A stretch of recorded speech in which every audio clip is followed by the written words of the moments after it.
तुमने मुझसे पूछा था ना कि मैं तुमसे कितना प्यार करता हूं। मेरा प्यार तुम्हारे लिए हर बीतते मिनट के साथ बढ़ता जा रहा है। बीता हुआ समय कभी भी आंखों से दूर नहीं होता। उसी तरह मेरा प्यार भी तुम्हारे लिए कभी मेरे दिल से दूर नहीं होगा। ओह रेहान।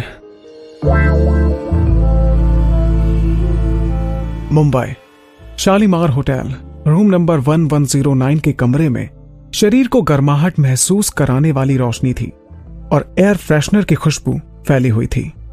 सारा कुछ ज्यादा ही वाइन पी चुकी थी।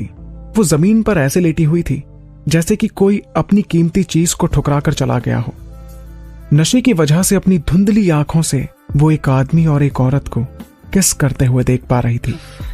क्या उसके सामने मौजूद वो दो लोग सच में उसका बॉयफ्रेंड ऋषभ और उसकी बहन साक्षी थी? सारा ऐसी शॉक हो गई थी जैसे कि उस पर बिजली गिर चुकी हो। वो अपनी धुंधली आंखों से सिर्फ उन दोनों को घूर रही थी। उसे बहुत दर्द महसूस हो रहा था। ऐसा लग रहा था मानो उसका दिल अब दर्द के मारे फट जाएगा। वो दोनों कैसे एक दूसरे को किस कर सकते थे? आखिर वो दोनों एक दूसरे के कैसे इतना करीब आ सकते थे? किसे विश्वास होगा कि जो लड़का ये बोलते हुए नहीं थकता था कि वो उसे पूरी जिंदगी भर प्यार करेगा, वही उससे चीट कर रहा था। ऋषभ ने साक्षी को थोड़ी देर किस करने के बाद उससे कहा, ओके स्वीट हार्ट, अब हमें चलना चाहिए। मिस्टर गुप्ता कुछ ही देर में आते होंगे। साक्षी ने ऋषभ के कंधों पर अपने हाथ रखते हुए जमीन पर पड़े हुए इंसान की ओर देखा और ऋषभ को पूछने लगी, तो क्या मिस्टर गुप्ता सच में सिर्फ सारा के लिए तुम्हारी डिवाइन एंटरटेनमेंट कंपनी में 50 करोड़ इन्वेस्ट करने के लिए तैयार है? ऋषभ ने साक्षी के चेहरे पर अपना हाथ रखा और हंसते हुए कहने लगा, मैं तुमसे झूठ कैसे कह सकता हूं? वो 50 करोड़ ऑलरेडी मेरे अकाउंट में आ चुके हैं। इस नए शो में जितना भी पैसा इन्वेस्ट हुआ है उन्हीं का है। मैं डेफिनेटली तुम्हें उस शो का लीड कैरेक्टर और तुम्हारी डैड को उसका डायरेक्टर बनाऊंगा। ओह ऋषभ, तुम कितने अच्छे हो। साक्षी को तसल्ली मिल गई थी, लेकिन फिर भी उसने माथे पर शिकन लेकर ऋषभ से पूछा, मिस्टर गुप्ता शायद कुछ ज्यादा ही अच्छे नहीं है। मुझे समझ नहीं आ रहा कि आखिर उन्हें सहारा में ऐसा क्या दिखा कि वो उसके साथ सिर्फ एक रात गुजारने के लिए तुम्हारी कंपनी में 50 करोड़ रुपए इन्वेस्ट करने के लिए तैयार हो गए। तुम्हें क्या लगता है, क्या वो मुझसे बेटर है? ऋषभ ने चिढ़ते हुए साक्षी की बात का जवाब दिया, सहारा एक बेवकूफ और बोरिंग लड़की के अलावा और कुछ भी नहीं है। उसके कभी खुद के ओपिनियन होते ही नहीं है। उसके जैसी लड़की का कंपैरिजन कोई तुम्हारे साथ कैसे कर सकता है? वो तो तुम्हारे पैरों की धूल के बराबर भी नहीं है। तो आखिर ऋषभ सारा के बारे में ऐसा सोचता था। बीते हुए दिनों में ऋषभ ने खुद ही कहा था कि सेंसेबल और बात करने वाली लड़कियां उसके टाइप की हैं, जिस वजह से सारा ने उसकी हर बात के लिए हाँ कहा था और हर एक कोशिश की थी उसकी परफेक्ट गर्लफ्रेंड बनने के लिए। और अब वो बस एक बोरिंग और बेवकूफ लड़की बनकर रह गई थी जिसके खुद के कोई ओपिनियन ही नहीं थे। साक्षी अब खुश हो गई थी। एक बार वो मिस्टर गुप्ता के साथ अकेले रूम में रात गुजार ले, तभी मैं मीडिया और डैड को लाकर उसे रंगे हाथ पकड़ लूंगी। स्कैंडल से वो मुंबई की सबसे पॉपुलर लड़की बन जाएगी और फिर तो तुम उसके साथ एक जस्टिफाइड रीजन से ब्रेकअप भी कर सकते हो। तो आखिर उन्होंने सारा के लिए ये सब कुछ प्लान किया था। वाकई इन लोगों ने तो सारा के खिलाफ बहुत बड़ी साजिश रची थी। स्वीटी, तुम बहुत स्मार्ट हो। ऋषभ ने साक्षी के कमर पर अपने हाथ रखे और उससे कहने लगा, चलो कहीं शांत जगह पर चलते हैं। मैंने तुम्हारे बर्थडे के लिए सरप्राइज भी प्लान किया हुआ है। Oh really? ओह, तुम कितने अच्छे हो। जल्दी चलो, मैं और इंतजार नहीं कर सकती हूँ। वो दोनों रूम के बाहर चले गए। ऋषभ ने मिस्टर गुप्ता के लिए रूम का दरवाजा थोड़ा सा खोल दिया था। जमीन पर पड़े हुए साक्षी का दिल टुकड़े टुकड़े हुए जा रहा था, मानो उसे बर्फ के टुकड़ों पर रख दिया हो।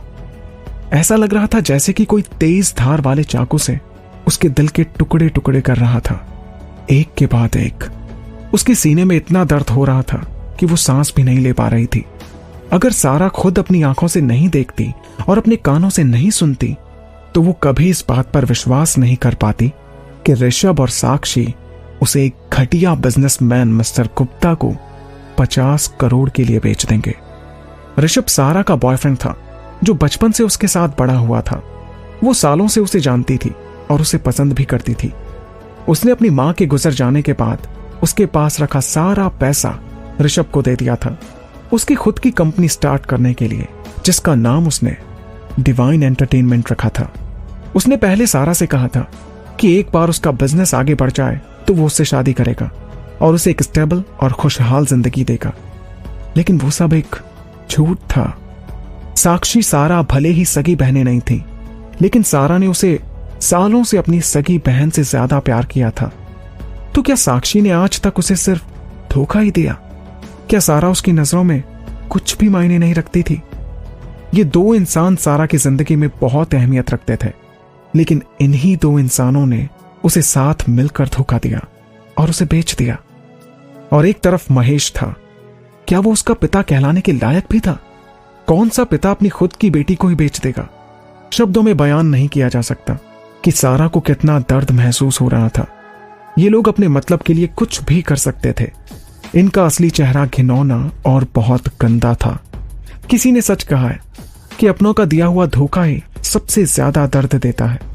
अपने साथ होने वाले भयानक हादसे के बारे में सोचते ही सारा सोचने लगी कि वो मर जाएगी, लेकिन कभी भी उनका प्लान सक्सेसफुल नहीं होने देगी। उस समय सारा के चेहरे पर कुछ अलग ही एक्सप्रेशंस थे। अपनी बॉडी में हो रहे बदलाव को समझते हुए सारा को याद आया कि ऋषभ और साक्षी ने उसकी ड्रिंक में सिर्फ अल्कोहल ही नहीं मिलाया था, बल्कि कुछ ऐसा मिलाया था जिससे वो धीरे धीरे नींद के आगोश में जा रही थी। उसका सिर भारी होने लगा। अपना होश खो देने की आखिरी कगार पर उसने फोन लिया और एक नंबर डायल करने लगी। भगवान जाने कितनी देर बाद उसे अपनी ओर कदम चलते हुए सुनाई देने लगे। वो आधी बेहोशी की हालत में जमीन पर पड़ी हुई थी। उसे हल्कापन महसूस होने लगा। किसी ने अपनी बाहों में लेकर उसे जमीन से उठाया। सारा ने उस आदमी की चमकती गहरी आंखों की ओर देखा। उसकी नजरें उस आदमी के पतले लाल होठों की ओर गईं। वो उसके बदन से आती हुई ठंडी धीमी खुशबू को महसूस कर पा रही थी। फिर उसने उस आदमी के सीने पर अपना सर रखा। वो उसे कहीं जाने नहीं देना चाहती थी। बहुत ज्यादा पी लेने से सारा को अपनी हरकतों का ख्याल नहीं हो रहा था। क्या सही है और क्या गलत है, वो उसका पता नहीं लगा पा रही थी।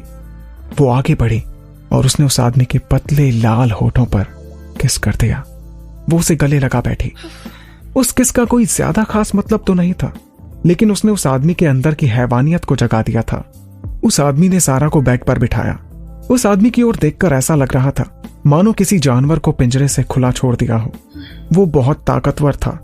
सारा खुद को उसके सामने बहुत कमजोर महसूस कर रही थी। सारा ने उसे धक्का देने की काफी कोशिश की, लेकिन वो खुद को रोक नहीं पा रही थी। अपने साथ हुए धोखे की वजह से वो कुछ सोच ही नहीं पा रही थी। शायद सही गलत की पहचान वो खो चुकी थी।